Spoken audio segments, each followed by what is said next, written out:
Welcome, here I've got Xiaomi Mi 10T Pro and I'm gonna show you how to record the slow motion video at this device.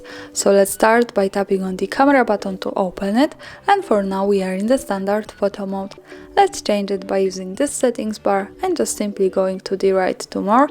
Here we have access to other modes of this camera. One of this is the slow motion, so let's tap on it.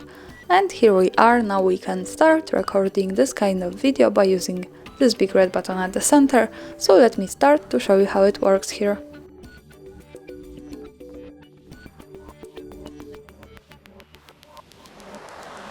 Now stop by tapping again on this button, and let's move here to the left corner at the bottom. When we tap on this one, we get quick access to the gallery, and this is our video. Let's play it by tapping on the center.